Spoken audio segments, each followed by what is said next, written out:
നിങ്ങളുടെ ഭർത്താവ് അവരുടെ പെങ്ങളെക്കുറിച്ച് മോശമായ രീതിയിൽ വാക്കുകൾ പരാമർശിക്കുന്ന നിങ്ങളുടെ പരാതിയിൽ ഉണ്ട്. അതെന്നാണെന്നറിയാമോ, ഈ പ്രശ്നം എല്ലാം കഴിഞ്ഞതിന് ശേഷം ഞങ്ങൾ പിന്നെ വേറെ ഒരു ഔട്ട് ഹൗസിലോട്ട് മാറി. ഒരുപാട് വീടുകൾ മാറിയിട്ടുണ്ട്.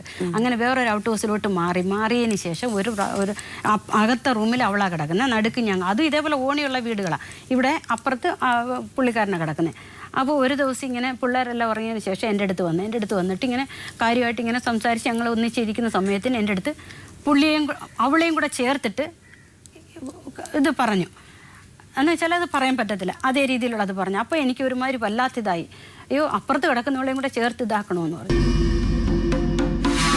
പെങ്ങന്മാരെ നോക്കിക്കൊണ്ട് ഇത് ഒരു വട്ടമല്ല, ഒരുപാട് പ്രാവശ്യമായിട്ടുണ്ട്. ഞാനിത് ആരോട് പറയാൻ പറ്റും? ആരോടെങ്കിലും പറയാം. എന്നിട്ട് ഈ പ്രശ്നം, ആദ്യത്തെ പ്രശ്നം തന്നെ ഇവർ രണ്ടുപേരും, ഈ പെങ്ങളെന്ന് പറയുന്ന ലീലയും ഈ ഭർത്താവും കൂടെ എൻ്റെ വീട്ടിൽ വന്നിട്ട്, ഈ നാട്ടിൽ വന്നിട്ട് എല്ലാവരുടെ പറഞ്ഞ് ഞാൻ പെങ്ങളെ സംശയിച്ചോളാം. ഇന്നും എനിക്ക് ആ കെട്ട് പേര് കിടക്കുക. എൻ്റെ വീട്ടിലൊന്നും കയറ്റാത്തതിൻ്റെ കാര്യം ഇതാ, ഞാൻ പെങ്ങളെ സംശയിച്ചോളാണ്. എന്നിട്ട് അവരുടെ ഭർത്താവ് എഴുതിയ ഒരു ലെറ്റർ, ഈ കണക്ക് വെച്ചുകൊണ്ട് ഒരു ലെറ്റർ എൻ്റെ കയ്യിലുണ്ട്. ഭർത്താവ് വെച്ചുകൊണ്ട് എന്നെ പരാമർശിച്ചുകൊണ്ട് ഒരു എഴുതിയ എഴുത്ത്. ആ ഭർത്താവ് ആദ്യം എന്നെ പുകഴ്ത്തിക്കൊണ്ട് എഴുതി. കാര്യം ഭർത്താവിന് പേശപ്പാൻ കൊടുത്ത സ്വർണവും പൈസയും ഞാനാണ് കൊടുത്തത്. അവർക്ക് ഒരു വകയും ഒരു ഗതിയില്ലാതിരുന്ന് കരഞ്ഞുകൊണ്ടിരിക്കുന്ന സമയത്തിന് ഞങ്ങൾ വരുന്നത്, എൻ്റെ മോടെ പ്രസവ സമയത്തിന്. അപ്പോഴേ പേശപ്പം പൈസ ഇല്ലെന്നും പറഞ്ഞുകൊണ്ടിരുന്ന് കരഞ്ഞു. അപ്പം ഞാൻ പറഞ്ഞു, ഞാൻ തരാം പൈസ. എൻ്റെ അക്കൗണ്ടിൽ കിടന്ന ഒരു 20,000-ത്തിനകത്തുനിന്ന് 19 ലോൺ എടുത്ത്, പിന്നെ എൻ്റെ കൈ കിടന്ന സ്വർണവും വളയും എല്ലാം കൂടെ എൻ്റെ ആങ്ങളുടെ കല്യാണ ദിവസം പെണ്ണിനെയും ചെറുക്കനെയും വീട്ടിൽ കൊണ്ടുവന്ന് ആക്കിയിട്ട് അന്നേരം ഊരി കൊടുത്ത് ഞാൻ സ്വർണവും പൈസയും കൂടെ അവർക്ക് പേശപ്പാനായിട്ട്. അതിന് ചോദിക്കട്ടെ അമ്പിയെ, ഇപ്പോൾ സാമ്പത്തികമായിട്ടുള്ളൊരു സുരക്ഷ ഇല്ലാത്ത സ്ത്രീകൾക്ക് പലതും സഹിക്കേണ്ടി വന്നിരുന്ന ഒരു കാലഘട്ടത്തിൽ സ്വന്തമായിട്ട് ജോലിയില്ല, സ്വന്തം കാലിൽ നിൽക്കാൻ കഴിവില്ല, മക്കളെ പോറ്റാൻ നിവൃത്തിയില്ല, ഇതുപോലെ സ്വന്തം വീട്ടിൽ നിന്ന് നല്ല സഹകരണമില്ല, അതുകൊണ്ട് അങ്ങോട്ട് മടങ്ങി പോകാനും നിവൃത്തിയില്ല. അങ്ങനെ വരുമ്പോൾ ഇതുപോലെയുള്ള ഭർത്താക്കന്മാരുള്ള പീഡനങ്ങൾ പലപ്പോഴും സഹിക്കേണ്ടി വന്നിട്ടുണ്ട്. നിങ്ങൾ ഫിനാൻഷ്യലി ഇൻഡിപെൻഡൻ്റ് ആണ്. നിങ്ങൾ രാപകലില്ലാതെ അധ്വാനിച്ച് നിങ്ങൾക്ക് സ്വന്തം കാലിൽ നിൽക്കാനുള്ള കെൽപ്പുണ്ട്. സ്വന്തം പെങ്ങളെക്കുറിച്ച് ഇത്രയും മോശമായിട്ട് പറയുന്ന ഒരു വൃത്തികെട്ടവനാണെന്ന് ബോധ്യപ്പെട്ടിട്ട് നിങ്ങൾ എന്തിനാ അയാളുടെ കൂടെ താമസിച്ചു? ഞാനിത് പല പ്രാവശ്യവും ഞാൻ പറഞ്ഞു, എൻ്റെ ഭർത്താവിൻ്റെ അടുത്ത്, ഞാൻ നിങ്ങളോട് എന്തിനു താമസിക്കുന്നു? ഞാൻ നിങ്ങളുടെ കൂടെ താമസിക്കത്തില്ല, എനിക്ക് നിങ്ങളുടെ രീതിയിൽ പൊരുത്തപ്പെട്ട് പോകാൻ പറ്റത്തില്ല. ഈ പെങ്ങളുടെ കാര്യം പറഞ്ഞതിന് ശേഷം പിന്നെ എന്നെ ഇതിലോട്ട് പ്രേരിപ്പിച്ചു. ഇതാണ് ലോകത്തിലേക്ക് ഏറ്റവും വലിയ സുഖം എന്ന് പറയുന്നത്, ഇതാണെന്ന്. എന്തുവാ കാര്യമെന്ന് എനിക്കറിയാം. ഇങ്ങനെ ബസ് സ്റ്റാൻഡിൽ 2-3 ബസ് സ്റ്റാൻഡിലൊക്കെ എന്നെ കൊണ്ടുപോയി നിർത്തിയിട്ട് എൻ്റെ അടുത്ത് പറയും, ഇവിടെ നില്ല, ഞാൻ ദാ വരുന്നെന്ന് പറയും. വരുന്നെന്നും പറഞ്ഞിട്ട് പോകുന്ന ആൾ കുറച്ച് നേരം കഴിഞ്ഞിട്ട് വന്നിട്ട് വിളിച്ചുകൊണ്ട് വരും. അങ്ങനെ ആയിട്ട് ഒരു ദിവസം എനിക്ക് ഏകദേശം ഒരു 9 മണിയായി. 9 മണിയായപ്പോൾ ഷിമോഗ ബസ് സ്റ്റാൻഡിൽ കൊണ്ടുപോയി നിർത്തിയിട്ട് എൻ്റെ അടുത്ത് പറഞ്ഞു, ഇവിടെ നില്ല, ദാ ഞാൻ വരുന്നതെന്ന് പറഞ്ഞു. അപ്പോൾ 9 മണിയായപ്പോൾ എനിക്കങ്ങ് പേടിയായിപ്പോയി. അവിടെയൊക്കെ അന്നേരം ആ സമയത്തിന് അധികം പെണ്ണുങ്ങളൊന്നുമില്ല. പിന്നെ കുറച്ച് നേരം നോക്കിയപ്പോൾ കാണാം എന്തുവാന്നൊന്നും കണ്ടില്ല. എൻ്റെ കയ്യിൽ 5 പൈസ ഇല്ല, മൊബൈലില്ല.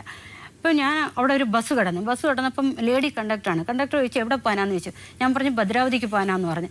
അപ്പം പറഞ്ഞാൽ ഈ ബസ്സിലോട്ട് കയറിക്കോ എന്ന് പറഞ്ഞു. എൻ്റെ കൂടെ ഒരു പാർട്ടി വരാനുണ്ട്, ഹസ്ബൻഡ് വരാനുണ്ടെന്ന് പറഞ്ഞു. കയറി വണ്ടി ഇപ്പോൾ വിടുമെന്ന് പറഞ്ഞു.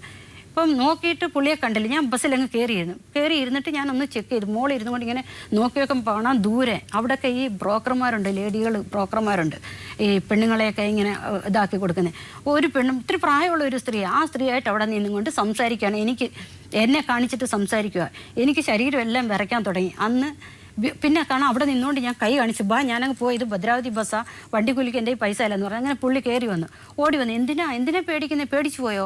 പേടിക്കൊന്നും വേണ്ട, ഇതൊന്നും ആവത്തില്ല, ആരും അറിയത്തില്ല, ഒരു ദോഷവും വരത്തില്ല എന്നും പറയണ്ട. അതിനുശേഷം ഞാൻ പിന്നെ പുള്ളിയുടെ കൂടെ എവിടെയും ഞാൻ പോയിട്ടില്ല. എന്നും വരുമ്പോൾ പറഞ്ഞുകൊണ്ടാണ് വരുന്നത്. അറിയാതെ വന്നപ്പോൾ 2-3 ഇടത്തുനിന്ന് അപ്പുറത്തുനിന്ന് ഇപ്പുറത്തുനിന്നുള്ള പെണ്ണുങ്ങൾ എൻ്റെ അടുത്ത് പറയാനായിട്ട് വരും. അപ്പോൾ എനിക്ക് ഇവർ പറയുമ്പോൾ അത് കേൾക്കാനുള്ള ഒരു ശക്തി എനിക്കില്ല. അവർ പറയാനായിട്ട് ഇങ്ങനെ പല ഐഡിയകളും ഇങ്ങനെ എടുക്കുക. അവർ തന്നെ പറയും, അംബികയുടെ അടുത്ത് എന്തോ പറഞ്ഞാലും കേൾക്കത്തില്ല, ദൈവം പോലെ വെച്ചിരിക്കുക ഭർത്താവിനെ, അംബിക വിശ്വസിക്കത്തില്ലെന്ന് പറഞ്ഞു.